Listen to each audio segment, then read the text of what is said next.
Welcome to Collector Chronicles. We have something a little bit different today. Today we are comparing dug-up relics to non-dug-up relics. So a lot of people clean their artifacts and relics and everything and have videos about that. I'm showing typical conditions of items that were in the ground compared to have never been in the ground. So I got quite a variety here actually. These are things that I personally found. I think almost all of them I personally found. We're going to start with these collar discs right here. These are World War I style collar discs, but they're actually from the 1920s. These are U.S. Army related. These are from the Citizens Military Training Camp. And I found this one right here. It's in pretty good shape. I haven't cleaned it at all. It's got some like sand and everything ingrained in there. And this one, like I said, never been in the ground. Most of the time these were blackened, but in the 1920s they were like a gold plated or plain brass. So yeah, you can see the comparison there. This one right here, it would be possible to clean that up enough to get that nut or that disc off the back, but I've seen people try to do it and just break the whole post off, so we're just gonna leave it like that. This one, the original screw back was missing, and they just put like a regular nut and bolt type of nut on there just to be able to use it. So yep, they got these little ears there to hold it on the collar from spinning around like that. So yeah, there's a really good comparison. Buttons, Civil War type buttons. These were Civil War or maybe immediately post Civil War. These are U.S. cavalry officers overcoat buttons. So yep, I found this one right here. I think I put a little bit of olive oil on it maybe. See the maker there, Scoville's Waterbury Button Company, excuse me. So yep, big old C for cavalry. So yeah, there's that. Here's a half dime that I found. Half dimes were around before nickels. They were like silver, and it's got an eagle on there, 1837, and it's been whacked by something pretty good there. So put a nice gouge in it. And here's one that is from 1831. Pretty nice condition. Got the nice eagle on there. So yeah, a lot of times when you find silver coins, they've been mutilated or have a hole put in them. Sometimes not, but usually for me it's been the case. Okay, we got another button here. This is a War of 1812 light artillery button, probably for an officer. There were some different variations with these. And you very rarely find War of 1812 buttons non-dug unless they're officers. This one you really don't find non-dug that often, but here's the one I found. LA for light artillery, number 1 for 1st Regiment. The shank is intact, the loop they call it a shank. It's been bent down, which is usually the case.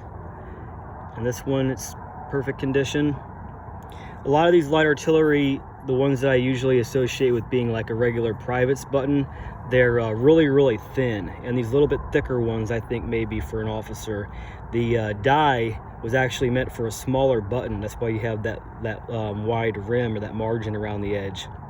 They used a die meant for a smaller button on a larger button size, so it looked like that. So there's a few variations of those out there. What else we got here? 4570 for the trapdoor Springfield, internally primed.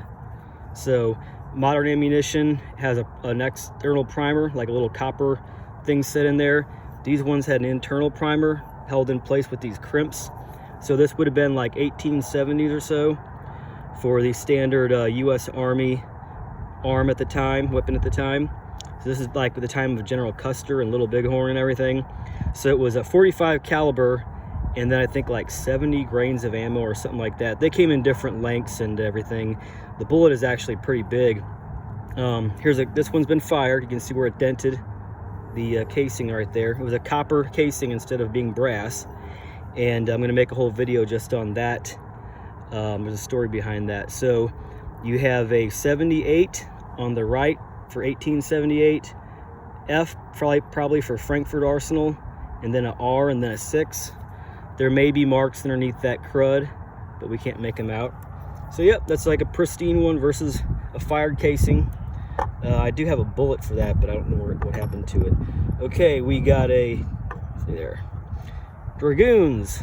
The Dragoons were around before the cavalry, and they're one of my favorite groups to collect and study. We have a dug one that I found. These came in different varieties, different die face varieties, different makers. The shank is bent down, probably Scoville's extra back mark. And then here's the exact same one, the exact same variant. These are cuff size, non-dug, in perfect condition, not cleaned or anything.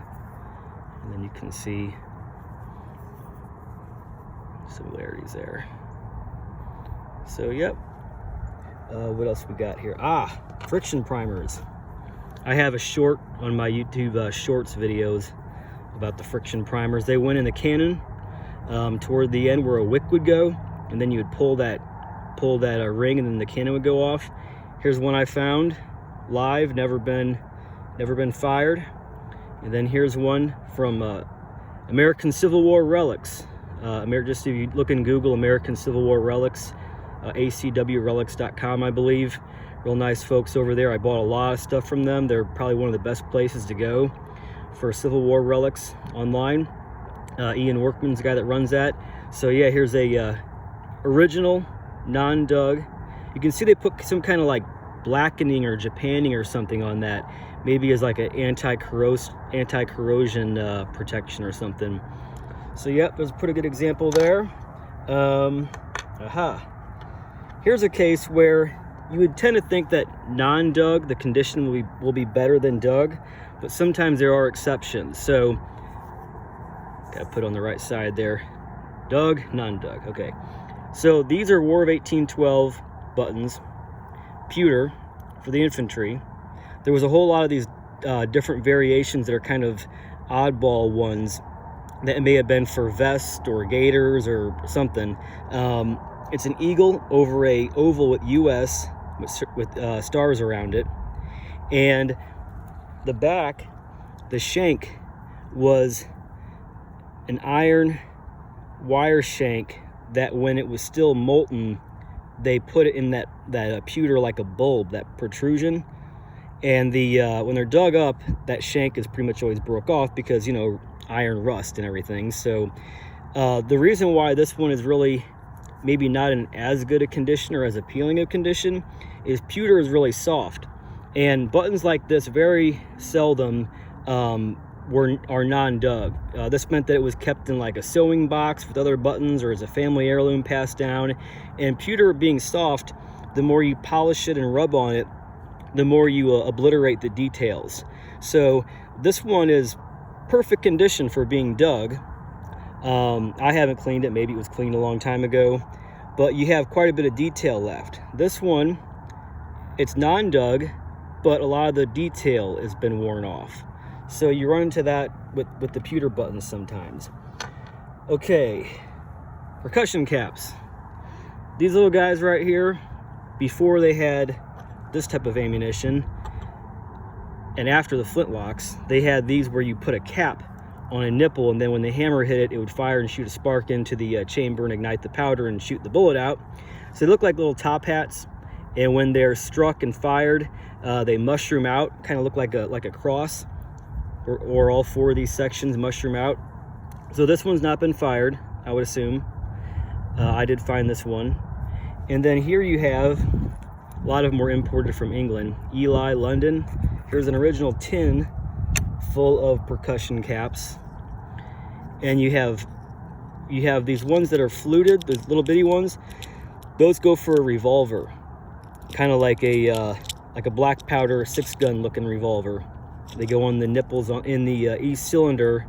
Each chamber in the cylinder had its own place for a nipple. And there's one in here though that is like my dug up one for like a musket. See? Yep. Non-dug. And this hasn't been cleaned or anything. So I would assume that's live. I can't really tell if there's any kind of anything in there. So yeah, there's that. What else we got here? I think that's almost... Oh, okay, here we go. One more. Got buttons. Surprise, surprise. This button here is for the greatcoat or trench coat type of deal, the long overcoat. It was like a grayish color from the 1830s up to the 1840s and 50s. And Mexican War, Seminole War period, I'm going to do a video just on that button. There's a story behind it.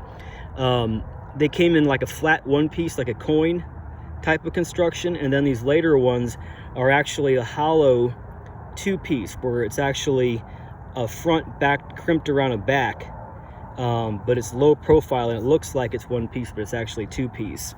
So this is one I found. It's got a US with an eagle above it and then a wreath below it, and they came in a smaller size as well. So you can see mine's got quite a bit of crud on there. You see where it's crimped over, and the faint you can make out where the back is. And the back mark, they call it the back mark, is United States. So that's that's probably the most common back mark you see on these. There's not too many variations. So I think that's everything. I'll be able to do a number of these videos going into the future. I don't really see people doing this type of video, and it's just kind of a different variation on the whole relic videos. I do want to do a shout out to another YouTuber. It's somebody that I've interacted with online. He's a good old boy. This guy right here, Ridge and Holler Relics. He does a lot of relic hunting videos, and he puts a lot of work into editing them and everything. So as kind of a surprise or Christmas present, go over there and subscribe to him. Maybe watch some videos, leave a comment, say Collector Chronicles sent you. So yeah, for YouTube content creators, it can be kind of discouraging because you'll work your butt off for years and it takes a while to get subscribers, and sometimes you look out and get one video, like in my Army Man video, that kind of got me a lot of subscribers. So I want to help out other people whenever I can. So go over there to Ridge and Holler Relics and subscribe to him, and thanks for watching, and Merry Christmas. See you in the next video.